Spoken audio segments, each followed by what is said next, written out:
como podemos apreciar aquí, para hacer la ostomía terminal o de Hartmann, se hace en la mayoría de los casos una resección de sigmoides, una colostomía terminal de colon descendente y el recto se encuentra cerrado y abandonado en cavidad. Esa es la colostomía terminal o de Hartmann, muy utilizada, sobre todo en pacientes con cáncer de colon, en pacientes con diverticulitis complicada, en pacientes con vólvulo de sigmoides complicado, por ejemplo.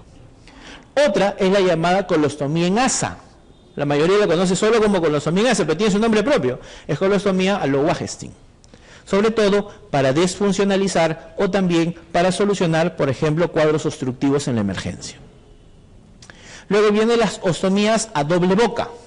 Las colostomías a doble boca pueden ser doble boca juntas o doble bocas separadas.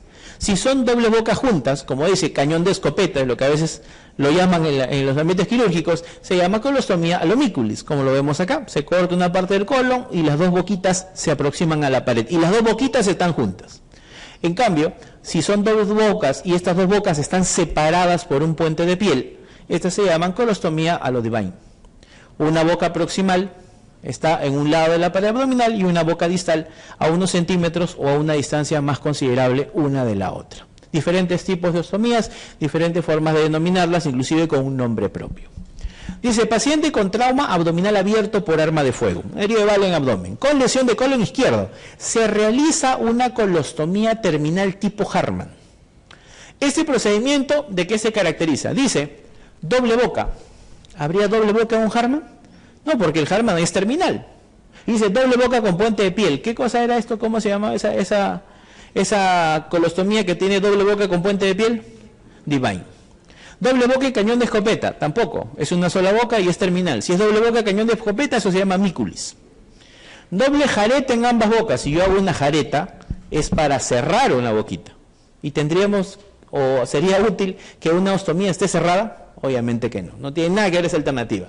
Luego dice ser tunelizada a lo Witzel.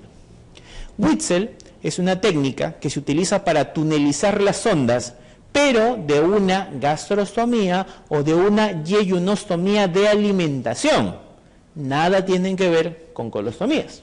Esa técnica existe, sí, pero para gastrostomía y para yeyunostomía de alimentación. La sondita que va a estos dos segmentos del tubo digestivo y por donde yo le voy a poner fórmula enteral. Luego dice, una boca proximal y un cabo distal enterrado. Recuerden que la boca proximal es la ostomía terminal y el cabo distal, el recto, se encuentra abandonado a nivel de la pelvis. Dentro de la patología colónica están los vólvulos y los vólvulos del colon. Y recuerden que estos vólvulos del colon corresponden a una rotación, a una torsión del meso de estos segmentos del tubo digestivo y específicamente del colon. ¿Qué zonas del colon se pueden volvular? Sigmoide ciego transverso en ese orden de frecuencia.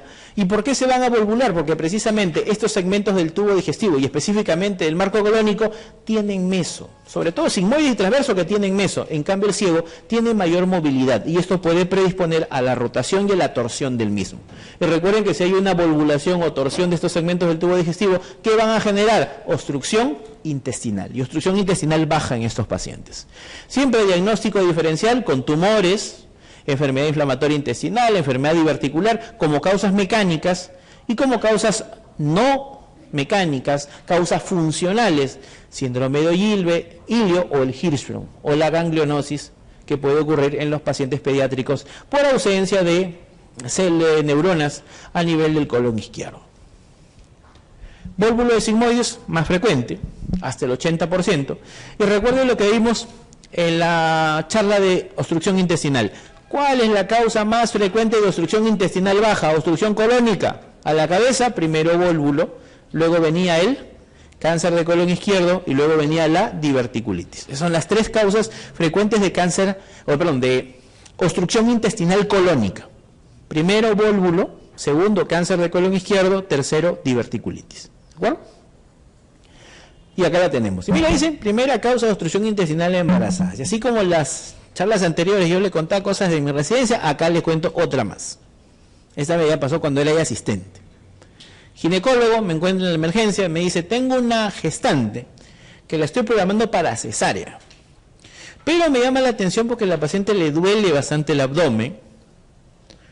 y su actividad uterina no es congruente, me dice, no pareciera que fuera algo de un problema uterino, que hubiera de repente algún tipo de sufrimiento y demás.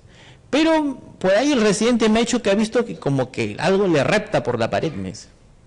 Pensamos que es una hernia, pero digo, hernia, una gestante, más bien la pared abdominal está distendida, ¿qué posibilidad de hernia va a haber? Y algo repta, no creo que sea el niñito que está reptando por ahí, ¿no? Ya le digo, vamos a llegar a la sala, y por si acaso, si quieres que explore el abdomen, no le hagas Feinstein, le digo. Porque si hacen Feinstein, yo no voy a poder evaluar todo el abdomen, solamente voy a poder ver la parte pélvica, no voy a poder llegar por arriba. Hazle mediana. ¿Ya? Bueno, le hacen mediana. Llego y ellos ya habían empezado, entramos a ver, hacen la incisión mediana infraumbilical, llega a cavidad y ¿qué creen que fue lo primero que apareció? El colon, salió el colon, ¡pum! ¿Qué cosa era? El sigmoides estaba volvulado. Eso era lo que reptaba en la pared, eso era lo que le provocaba el dolor a la paciente. Y ahí el R1 dijo, con razón lleva una semana que no hace deposiciones la paciente. Y ahí estaba la causa del dolor de la paciente. Ahí estaba el sufrimiento fetal del paciente, porque la indicación de la cesárea fue sufrimiento fetal. El chiquito salió mejor que todos los que estaban de guardia ese día. Ellos salió el vólvulo, rechazaron para un ratito el vólvulo, sacaron el útero, hicieron la cesárea y después entramos nosotros para hacer la resección del vólvulo, ¿no? Causas que pueden llevar a un vólvulo de sigmoides. Megacolon. Normalmente el colon sigmoides mide 40 centímetros, pero en algunos pacientes tienen colon puede 70, 80 centímetros de largo. O sea, es un colon más largo de lo habitual y también más ancho de lo habitual. Si hay un colon más largo, predisposición a que rote sobre su eje y se volvule. Otro, recordemos que el colon sigmoides tiene meso, y si ese meso está muy retraído en su base o tiene adherencias, es decir, tiene mesenteritis retráctil, más posibilidad de que se tuerza, más posibilidad de que gire sobre su eje y que se forme un vólvulo de sigmoides. ¿Qué más también debemos tener en cuenta? Si el paciente es estreñido, dieta rica en residuos, si es un anciano, constipación crónica, pacientes que vienen de altura, uso de psicotrópicos, abuso de laxantes o cirugías previas, pueden también ser factores que lleven a que el paciente tenga vólvulo de sigmoides. Si es que hay una volvulación, una torsión del mesosigmoides, esto genera cuadro obstructivo intestinal en asa cerrada. Recuerden que cuando vimos obstrucción dijimos, hay dos tipos de obstrucción, en asa simple y asa cerrada. Vólvulos y hernias, ejemplos de obstrucción en asa cerrada. Esto genera hiperperistaltismo para intentar vencer la obstrucción. Aumento de la secreción intestinal, aumento de la presión intraluminal colónica, disminución del flujo sanguíneo, y esto puede llevar a que el vólvulo se vaya a isquemizar, se vaya a necrosar, y esto pueda llegar hasta perforarse. Cuando se ve a un paciente que tiene vólvulo de sigmoides, es un paciente claramente distendido. Recuerden cuando dijimos la obstrucción por niveles. Obstrucción alta, náuseas, vómitos. Obstrucción media, dolor cólico. Obstrucción baja, distensión abdominal. Vólvulo de sigmoides, obstrucción baja. Por lo tanto, ¿qué es lo que predomina? Distensión abdominal. Pero miren, ¿qué le llama la atención de las dos figuras? Hay una en la cual están viendo al paciente distendido de costadito y hay otra que lo están viendo desde los pies hacia la cabeza. ¿Qué notan ahí en estas dos imágenes? Que son del mismo paciente, obviamente. Acá se ve todo distendido, pero cuando yo lo veo de abajo hacia arriba, desde los pies hacia la cabeza del paciente, la distensión comienza en fosa ilíaca izquierda y termina en hipocondrio derecho. Es decir, es una distensión como que medio oblicua, medio irregular. ¿Esto qué cosa es? Es el asa sigmoidea que está dilatada. Esta distensión asimétrica es característica del vólvulo de sigmoides. Obviamente el paciente no elimina flatos, no hace deposiciones, los ruidos hidroaéreos van a estar disminuidos, le van a hacer tacto rectal buscando fecaloma, buscando tumor, obviamente no van a encontrar nada en el tacto rectal, ampolla vacua. Para el diagnóstico de estos pacientes, en algunos casos, como hasta en un 75%, una radiografía simple de abdomen va a ser suficiente para hacer el diagnóstico. ¿Qué es lo que vamos a ver? Imagen en omega, grano de café ubicado en cuadrante inferior izquierdo, va a ser el estudio más utilizado o la referencia clínica o radiológica más importante para ello. Años atrás se utilizaba el enema varitado. Cuando se hacía el enema varitado teníamos esta imagen, lo que en algunos libros radiológicos decían es el signo de espada de naipes visto en el estudio de enema varitado. Ahora es poco frecuente hacer ese estudio. salvo en situaciones en las cuales no es muy clara la radiografía, no tenemos una imagen muy típica en la radiografía, solo en esos casos haremos uso de la tomografía para poder definir el diagnóstico de estos pacientes. Si un paciente viene con diagnóstico de vólvulo de sigmoides, ya le hemos hecho el diagnóstico clínico radiológico, y vemos a un paciente con vólvulo de sigmoides no complicado, ¿cuál es el tratamiento de elección? Manejo endoscópico. ¿En qué consiste ese manejo endoscópico? Devolvulación endoscópica. ¿En qué consiste? Llaman al gastroenterólogo, él utiliza su sigmoidoscopio o su colonoscopio, ingresa por recto, llega al vólvulo y con eso puede hacerlo girar y puede devolvular el sigmoides. Eso puede ser útil o tener hasta un resultado exitoso hasta en un 70%.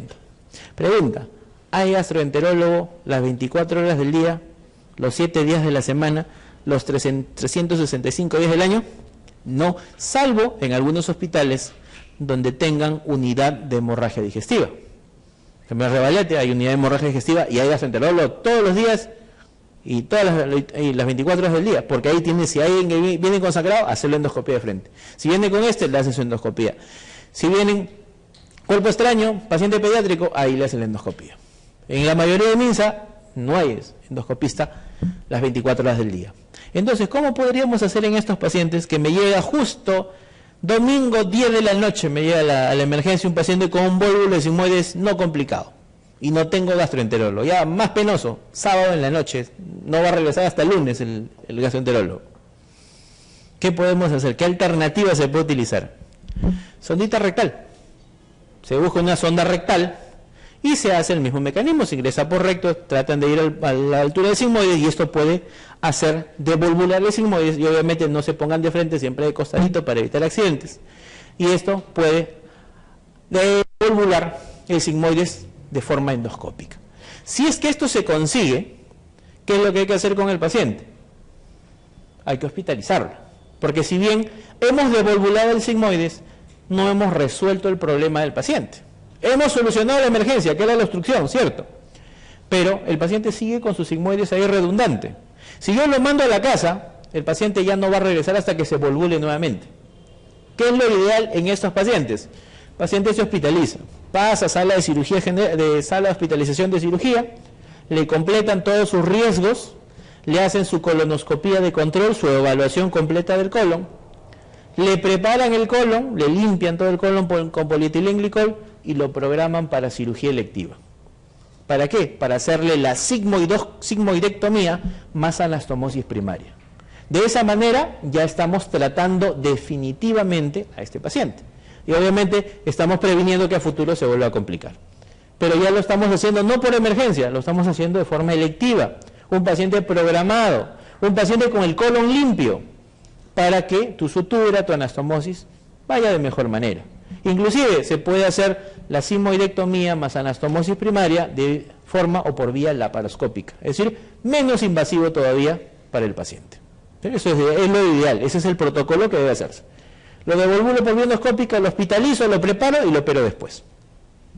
Ahora, el manejo quirúrgico del vólvulo, como mencionamos, puede ser electivo tras una devolvulación endoscópica o puede ser de urgencia. ¿Cuándo sí está indicado hacer cirugía de urgencia en pacientes que tengan vólvulo? Uno, que el paciente desde el inicio me venga con signos de estrangulación, que tenga evidencia de vólvulo de sigmoides complicado. Si yo recibo al paciente de la emergencia y veo que está peritoneal, que está séptico por un vólvulo de sigmoides, este paciente debe ser operado de emergencia. ¿Y qué más? Si el paciente se le intentó hacer la devolvulación endoscópica o con sondita rectal y no se pudo. Si simplemente no pudieron devolvularlo, hay que operarlo. Esas son las dos indicaciones para operar a estos pacientes. Ahora, ¿qué tipo de cirugía voy a utilizar en estos pacientes? El tipo de cirugía a utilizar en estos pacientes depende bastante del tipo de paciente. Si yo tengo un paciente que me llega a la emergencia con un vólvulo de sigmoides no complicado, si es no complicado, en sala vamos a encontrar un vólvulo sin necrosis, sin perforación, sin peritonitis, y aquí la terapia de elección o el tratamiento quirúrgico de elección es hacer la sigmoidectomía y hacer la anastomosis primaria. Cortamos sigmoides, anastomosamos colon recto. El paciente se va con tubo digestivo totalmente íntegro en toda su extensión. En cambio, si el paciente me viene con un vólvulo de sigmoides complicado, obviamente en sala vamos a encontrar un vólvulo de sigmoides necrosado, perforado, con peritonitis, en un paciente que está claramente séptico. Aquí, ¿qué es lo que se va a hacer? Se va a hacer la llamada operación de Hartmann. ¿En qué consiste la operación de Hartmann? Primero, sigmoidectomía, sacarle el sigmoides volvulado y necrosado. Hacer una colostomía terminal de colon descendente y el recto cerrarlo y suturarlo y dejarlo abandonado en la pelvis. Todo eso, colostomía terminal, sigmoidectomía y cierre de muñón rectal, todo eso tiene un nombre, operación de Hartmann. Y este es el procedimiento de elección para este tipo de pacientes.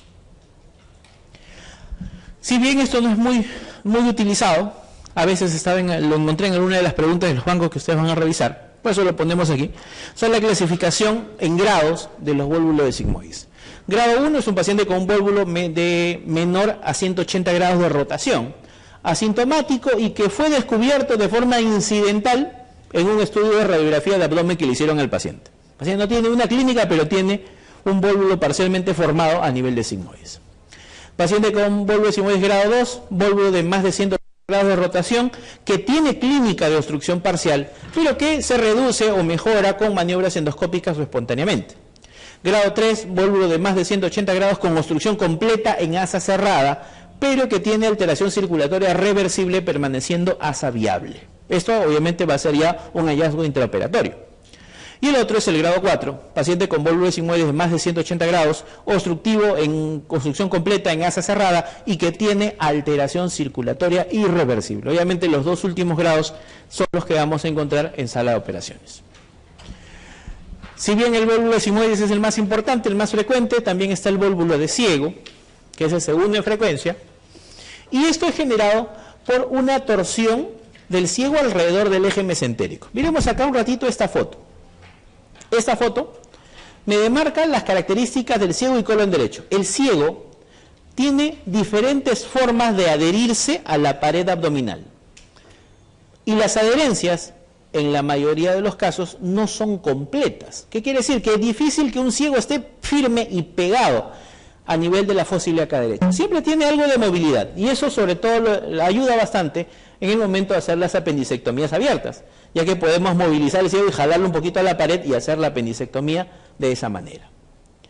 Si bien estas adherencias pueden ser laxas o parciales, en algunas situaciones todo el colon derecho está libre. Y esas adherencias esas alteraciones anatómicas de las adherencias reciben el nombre de malrotaciones intestinales. ¿A qué nos referimos? Miramos esta figura, luego regresamos a esta diapositiva. Figura del lado izquierdo, lo normal. Estómago, duodeno, la T significa traits, la línea de puntos negras es la raíz del mesenterio, donde se va a encontrar fijado todo el intestino delgado, ciego en fosa ilíaca derecha, apéndice en fosa ilíaca derecha, parietocólico, ahí se ubica el colon derecho, colon transverso, descendente, sigmoides recto. Eso es lo normal. Ahora, ¿qué pasa si el paciente, por azares del destino, durante su vida intrauterina, desarrolló la llamada malrotación intestinal?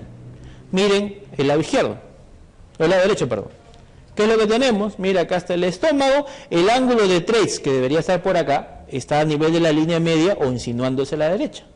Estas fibras que vemos aquí de forma transversal son lo que se llaman las bandas de Ladd y hacen que el duodeno y el yeyuno proximal esté jalado para el lado derecho. La raíz del mesenterio, que debería ir de arriba hacia abajo y de izquierda a derecha, mira, solo tiene esta partecita.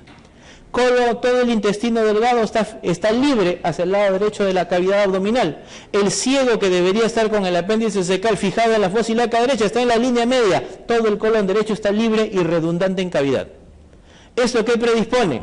Predispone que el ciego y el intestino delgado, el hilo terminal, roten sobre su eje. ¿Y eso qué cosa condicione? Vólvulo de ciego. Entonces, si a mí me dicen, ¿cuál es la condición más importante para que un paciente desarrolle vólvulo de ciego? Malrotación intestinal. Defecto de fábrica. El paciente ya vino falladito, ¿no? Entonces, si eso pasó, más posibilidades de que se presente vólvulo de ciego. Por eso es que no es tan frecuente encontrar vólvulo de ciego, porque no todos los pacientes tienen malrotación intestinal. Eso predispone. Si el ciego está fijo, o si el ciego está adherido en fosa ilíaca derecha, no tendría por qué pasar esto. Regresamos acá, donde está aquí la figura que vimos, ahí está. Si hay una adherencia muy laxa, puede pasar esto. Si el paciente tiene adherencias, si el paciente tiene malrotación intestinal, también puede pasar esto. Y una característica aquí que debemos tener en cuenta. Pregunta, ¿a qué grupo etario yo me esperaría encontrar a los pacientes que tienen vólvulo de sigmoides? O sea, ¿de qué edad serían los pacientes que van a llegar a la emergencia con un diagnóstico de vólvulo de sigmoides? Generalmente adultos o adultos mayores, ¿no? Mientras más ancianos, más posibilidad que sean adultos que tengan vólvulo de sigmoides. ¿Por qué? Porque esto se va a presentar a lo largo del tiempo, laxantes, el colon se fue distendiendo progresivamente a lo largo de muchos años y demás. En cambio, la malrotación intestinal, ¿el paciente desde cuándo la tiene? Desde que nació, ¿ves? Como le decía, defecto de fábrica, el paciente viene con eso desde que nace. Entonces, si ya viene con la malrotación desde el primer día que vino al mundo, si se va a presentar un vólvulo de ciego, ¿cuándo se va a presentar? Se va a presentar sobre todo a edades muy tempranas. Por eso se dice que el vólvulo de ciego, sobre todo, siempre es una edad más temprana o en pacientes más jóvenes, que es lo que yo me esperaría encontrar de un vólvulo de sigmoides. Ya la vimos. Va a haber dolor abdominal, distensión abdominal y ausencia de eliminación de flatos y deposiciones, abdomen timpánico, ausencia de ruidos hiloaéreos. Y recuerden que debemos tener en cuenta: la pared del intestino delgado tiene un grosor. La pared del colon siempre es más delgadita que del yeyuno ilion. Es más delgada, se distiende más, pero también se puede romper espontáneamente mucho más rápido. Como lo vimos anteriormente en la parte de obstrucción intestinal, si el ciego se distiende a un diámetro más de 12 centímetros, el ciego está a punto de romperse. Y eso puede pasar en estos casos. Si el paciente tiene vólvulo de ciego, el ciego se distiende, va a superar esa medida, se desgarra la pared colónica, se perfora el intestino, abdomen agudo quirúrgico por peritonitis secundaria a una perforación. Estudios para poder valorar a los pacientes que tienen vólvulo de ciego: radiografía simple de abdomen y tomografía en unos casos. ¿Qué es lo que debemos tener en cuenta? Miren, signo del grano de café, y ahí dirán, pero esa no era del vólvulo de sigmoides. Cierto, vólvulo de sigmoides tiene signo del grano de café en cuadrante inferior izquierdo. Pero ¿qué pasa si yo veo un signo de grano de café como este en cuadrante inferior derecho? Si hay en cuadrante inferior derecho, yo diría, más esto es un vólvulo de ciego. Además, ¿qué debo tener en cuenta? También la edad del paciente, ¿no? Si yo veo una imagen, grano de café, cuadrante inferior izquierdo, de un chiquillo de 70 años, yo diría, pues este es un vólvulo de sigmoides. En cambio, si me viene un paciente con una imagen de grano de café en cuadrante inferior derecho, de 20 años de edad, yo diría, este probablemente es un vólvulo de ciego. Hay otros signos más, como lo vemos acá. Este ya es un signo tomográfico, el signo del pico del oro. Y acá el signo del remolino. ¿Y este remolino qué cosa es? Es el mesenterio que está rotado, que está torcido sobre su eje. ¿Cuál es el tratamiento de los pacientes con vólvulo de ciego? Se puede dar manejo endoscópico, pero no es lo ideal, porque si bien el manejo endoscópico puede hacer que el vólvulo gire y se devolvule endoscópicamente, pero esto no va a solucionar el problema del paciente, porque si es malrotación intestinal va a seguir libre en cavidad y esto se va a volver a rotar. Siempre el tratamiento de elección, cirugía. Y de todos los procedimientos, de toda la técnica quirúrgica a emplear en estos pacientes, ¿qué es lo que hay que hacer? Si el colon derecho está libre y se va a volver a volvular, ¿qué es lo que hay que hacer? Hay que sacarlo mejor. Hemicolectomía derecha, más anastomosis iliotransversa es el procedimiento de elección para este tipo de pacientes. De esa manera sacamos el colon derecho que pudiera estar comprometido, o sea que pudiera estar ya necrosado en algunos casos, y también estamos haciendo la unión con el transverso y estamos restituyendo el tránsito intestinal. Eso es lo ideal. Se pueden intentar otras opciones, pero no son las mejores. Dice, ¿cuál de los siguientes factores está más asociado a la producción de vólvulo secal? El estreñimiento, ¿para qué vólvulo? Para sigmoides. La parasitosis crónica, eso va más para intestino delgado. Uso de psicotrópicos, este es más para vólvulo de sigmoides. Mesenterio largo, esto más para vólvulo de sigmoides. Y además, meso, ¿qué cosa es? El término meso es un repliegue de peritoneo que une pared abdominal con víscera. ¿Cuáles son las únicas partes del colon que tienen meso? Transverso y sigmoides. Pregunta, ¿el ciego tiene meso? no tiene meso, y si no tiene meso, ¿qué tendría que ser mesenterio largo? ¿No? Nada tiene que ver ahí, es una alternativa de relleno. ¿Cuál es, si es un factor que está involucrado más importante? La malrotación, ¿no? Dentro de la patología colónica también están los divertículos. Y recuerden que los divertículos colónicos van a ser los más frecuentes del todo el tubo digestivo. Como mencionamos en esófago, los divertículos pueden ser de dos tipos, verdaderos y falsos. Si son verdaderos, tienen todas las capas del órgano del cual dependen, como por ejemplo el Meckel. Si son falsos, solamente van a tener mucosa y submucosa o solo mucosa. Los divertículos del colon, que son los más conocidos, los que tienen inclusive sus dos variedades, sangrado e infección, ¿qué tipo de divertículos son? ¿Verdaderos o falsos? Son divertículos falsos o pseudodivertículos. Recuerden que el divertículo verdadero, el mejor ejemplo, siempre el Meckel. Y aquí, estos son falsos. Y acá, ¿qué es lo que va a suceder? Es una herniación de la mucosa a través de un punto débil de la pared. ¿Cuál es ese punto débil de la pared? Justo por donde se están metiendo las arterias. Cuando la arteria perfora la pared colónica para irrigar toda la pared colónica, deja un defecto, deja un punto débil. Y ese punto débil puede ser aprovechado por esta herniación de la mucosa para formar los divertículos. ¿Qué debemos tener en cuenta? Mientras más edad tiene el paciente, más posibilidad de que haga divertículos colónicos.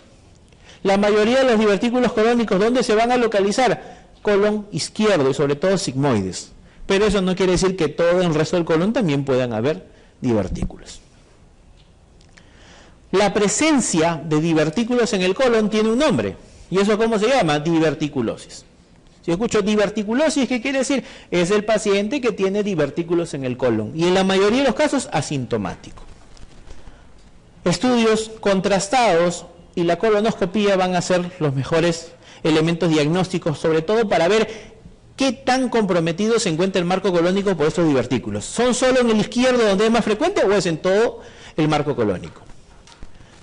En la mayoría de los casos, si el paciente tiene diverticulosis y es asintomático, solo se le va a indicar medidas higiénico-dietéticas, evitar que se estriña, que reduzca el consumo de carnes rojas, ya que de esta manera podemos prevenir que se puedan complicar sobre todo. No que no crezcan más, sino que no se compliquen.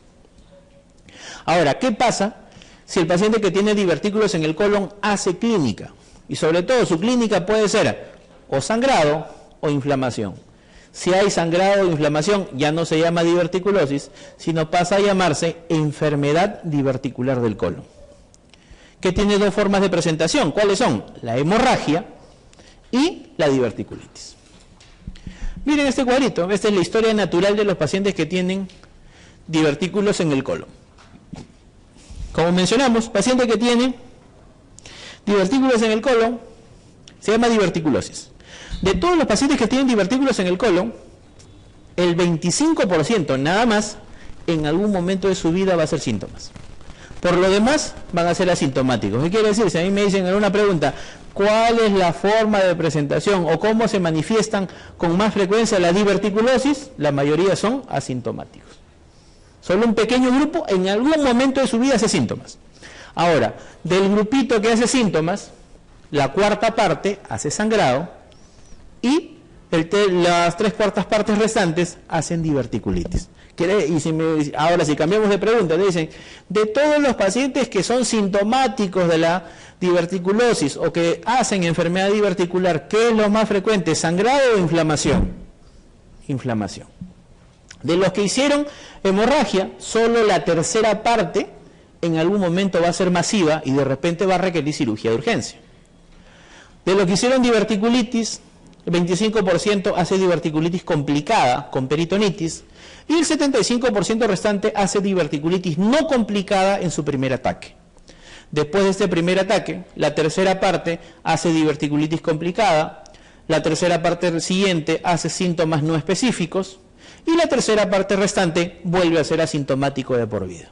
Como ven, todo esto corresponde a la historia natural de los pacientes que hacen enfermedad diverticular.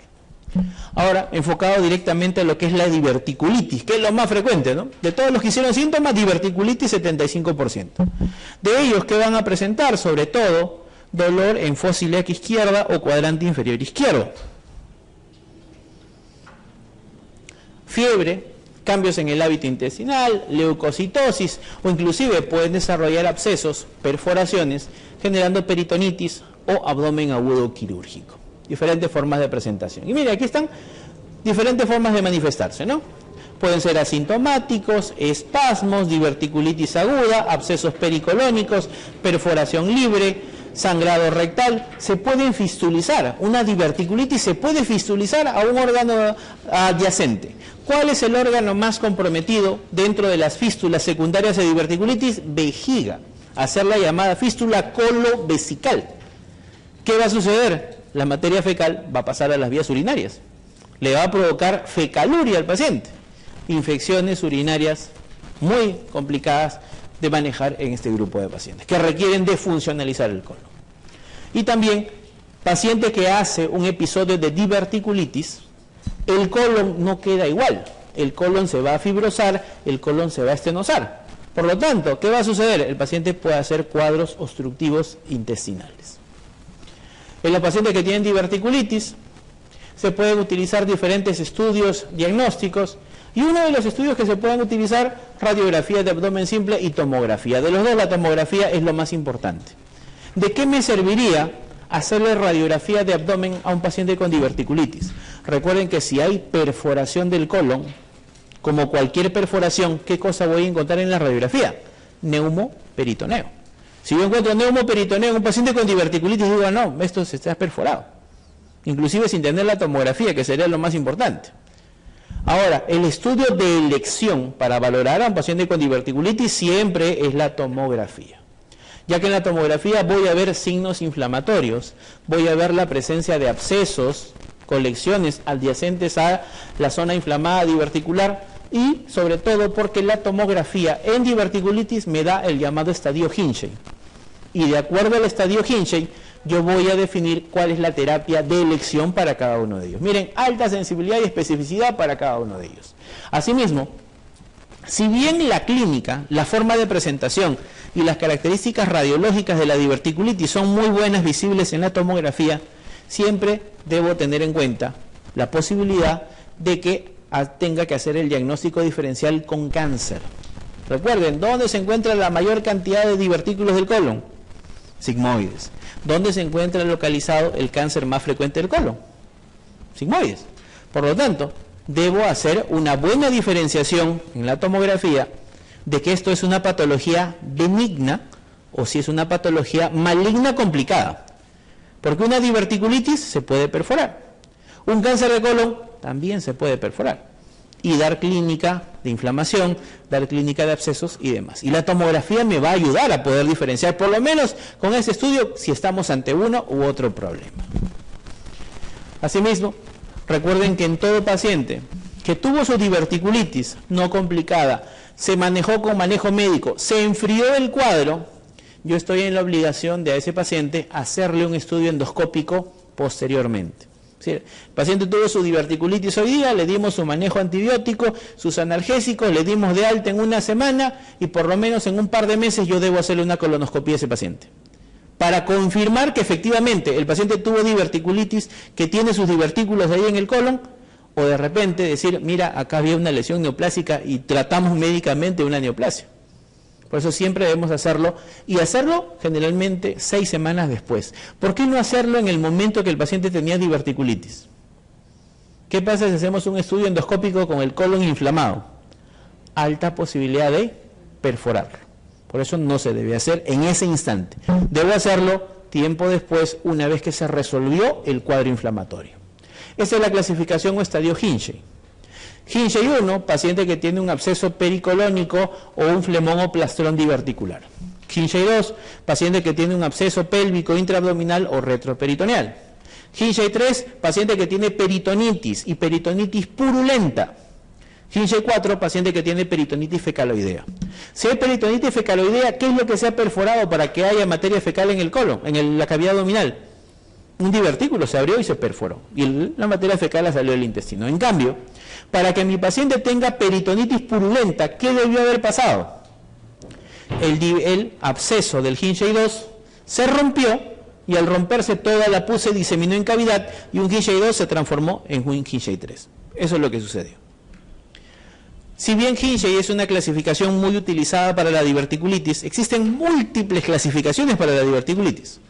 Una de ellas es esta, la clasificación clínica de la diverticulitis, la cual me describe 3 grados. La primera, enfermedad sintomática no complicada. La segunda, enfermedad sintomática recurrente. Y la tercera, la enfermedad complicada. Esto es siendo con valoraciones clínicas, ya que cuando yo quiero definir estadio Hinchey, solo me sirve la tomografía. La tomografía es lo que me va a ayudar ahí. ¿Qué manejo vamos a dar en la diverticulitis? Tratamiento conservador, tratamiento médico. ¿Y ese tratamiento médico para quién es? Es para el paciente que tiene diverticulitis no complicada. Si hay diverticulitis no complicada en el paciente, no hay peritonitis, este es el tratamiento de elección. Darle manejo médico. ¿En qué consiste el manejo médico? Antibióticos. Antibióticos con cobertura gram negativo y anaerobios, es decir, cefalosporina de tercera, metronidazol es la asociación más utilizada, o ciprometro también es otra opción.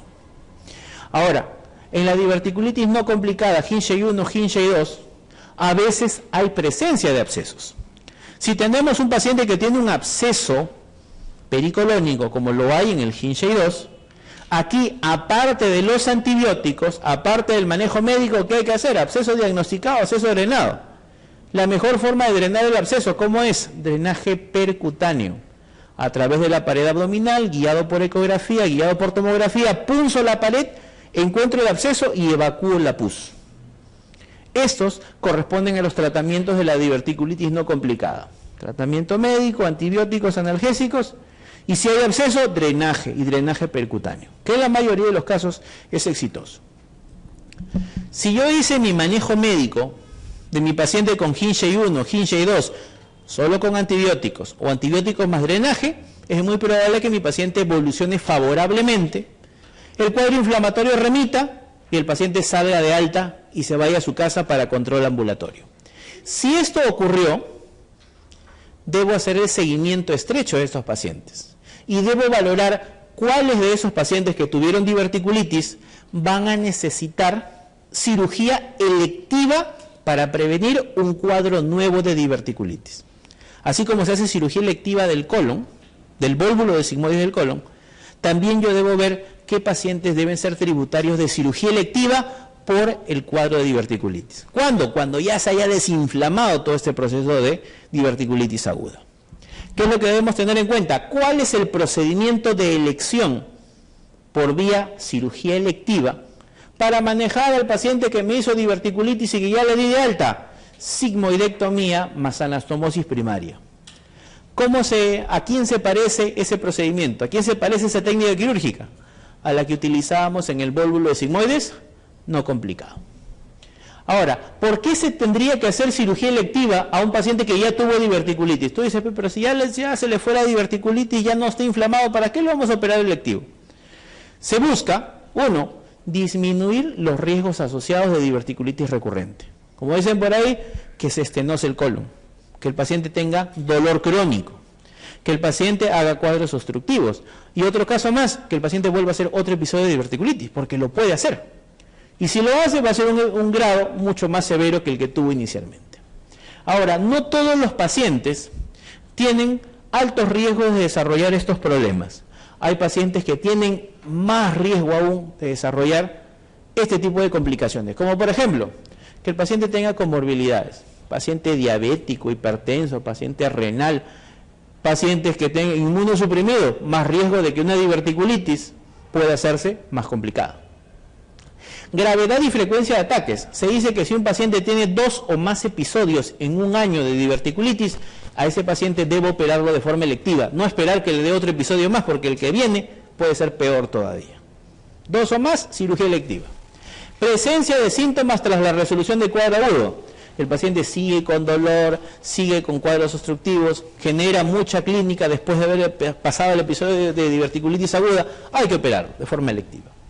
Pacientes inmunosuprimidos, de repente es un paciente con un problema reumatológico que toma inmunosupresores, o es un paciente trasplantado que tome inmunosupresores de por vida. Si tiene diverticulitis y le da este episodio, va a tener que tomar inmunosupresores y antibióticos a la vez, no vamos a poder tratar el problema. Se puede complicar y evolucionar desfavorablemente de ambos aspectos, tanto de la diverticulitis como de su injerto, del trasplante que ha recibido. Por lo tanto, si un paciente tiene diverticulitis, ya hizo un primer episodio, mejor opéralo para evitarte complicaciones a futuro.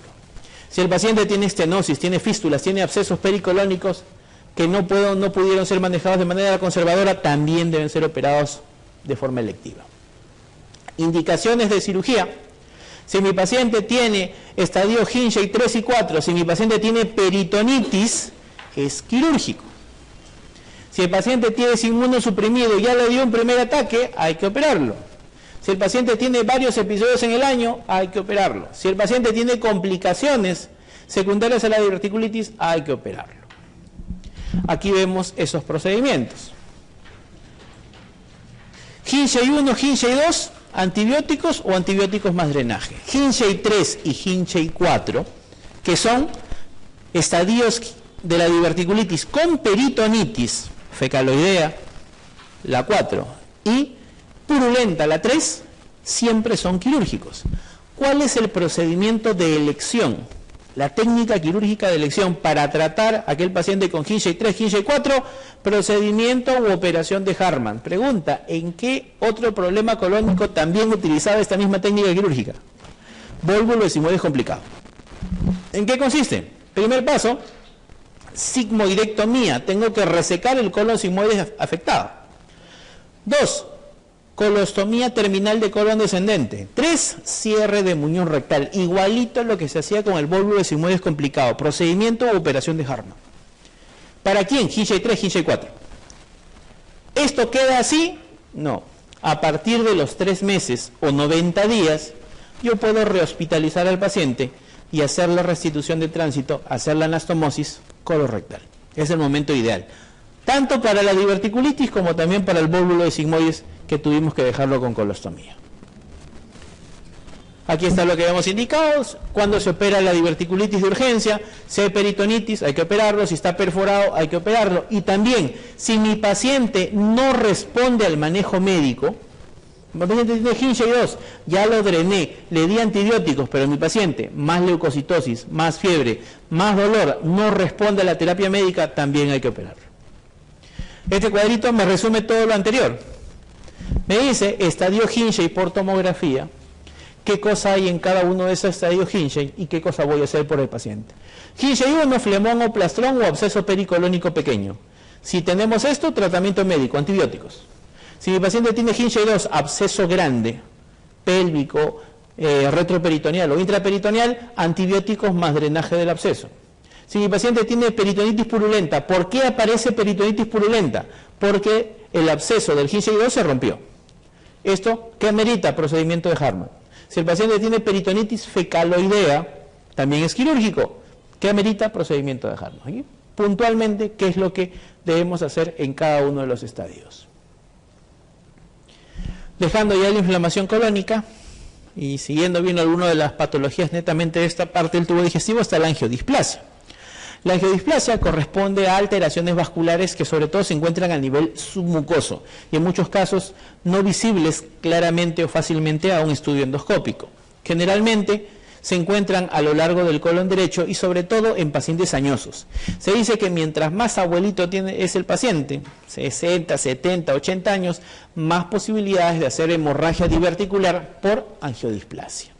Pueden provocar sangrado intermitente, en algunos casos pudieran llegar a ser cuadros de hemorragia digestiva baja masiva. Los estudios colonoscópicos, angiográficos, son los estudios de elección. Si el paciente tiene por estudio endoscópico una dilatación tortuosa de su mucosa compatible con angiodisplasia, pero no tiene ningún síntoma, no va a hacer ningún tratamiento.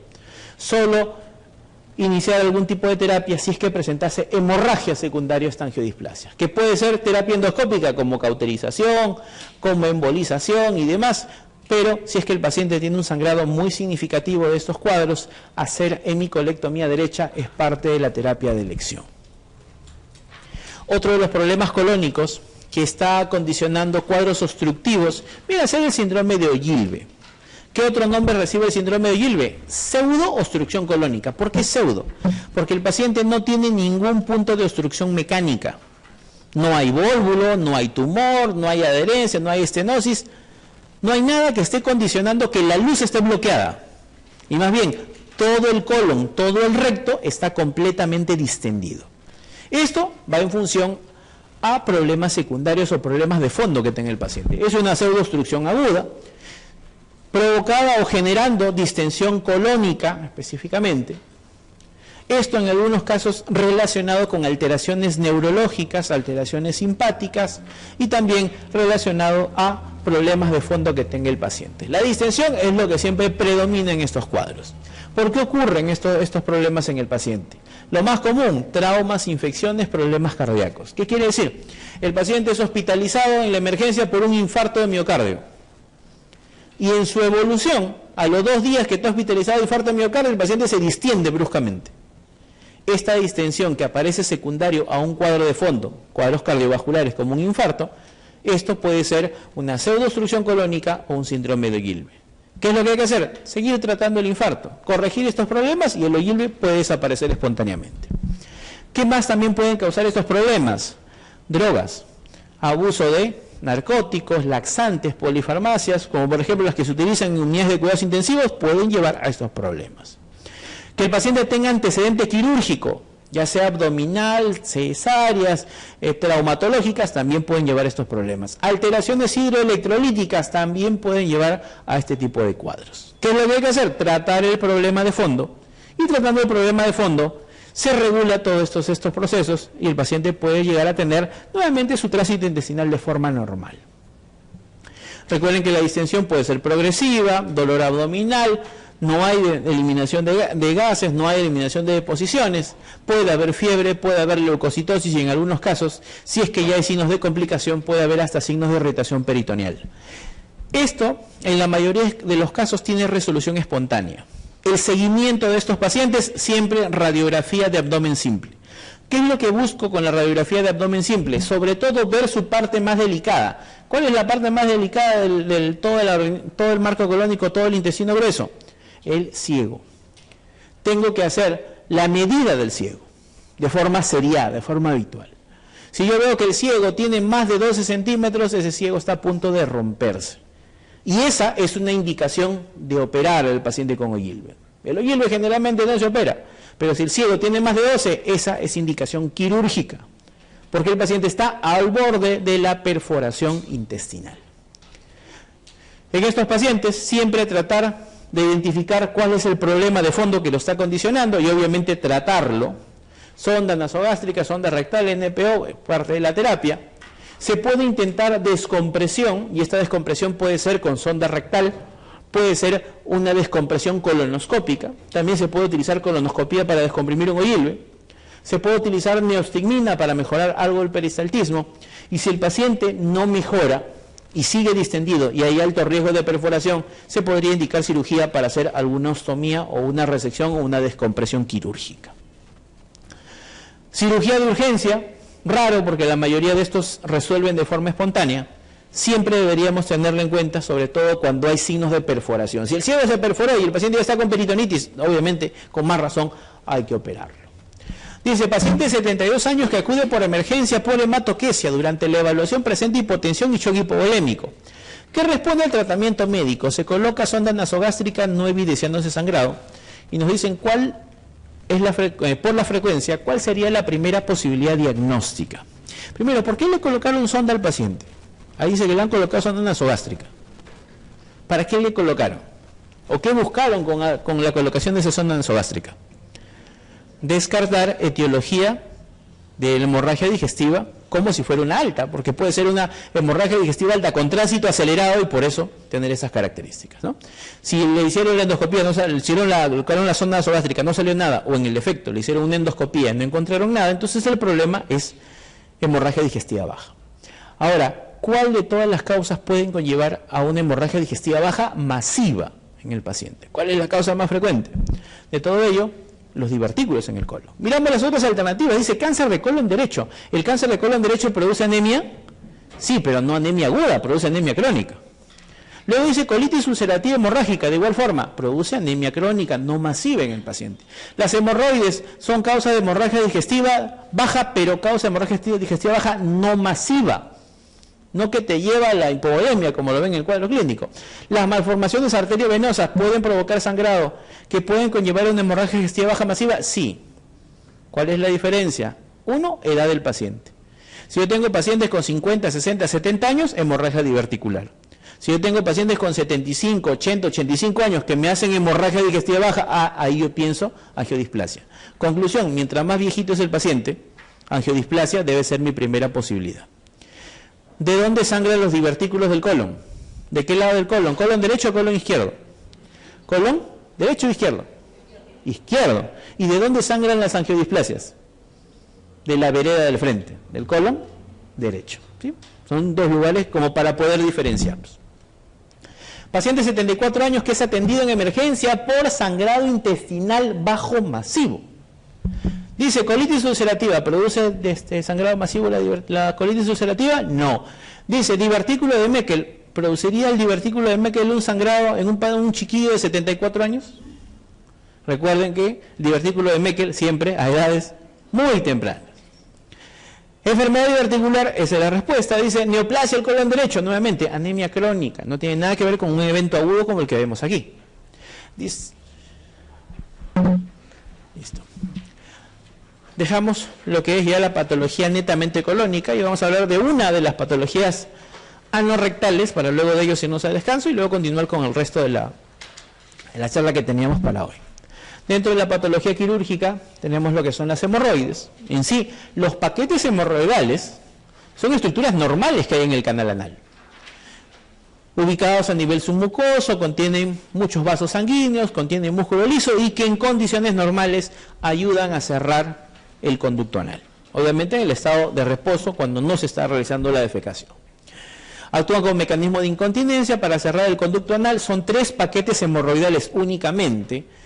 Dos derechos y uno izquierdo. Los derechos son anterior y posterior y el izquierdo es un lateral. Solo son 3 paquetes hemorroidales en todo el canal anal.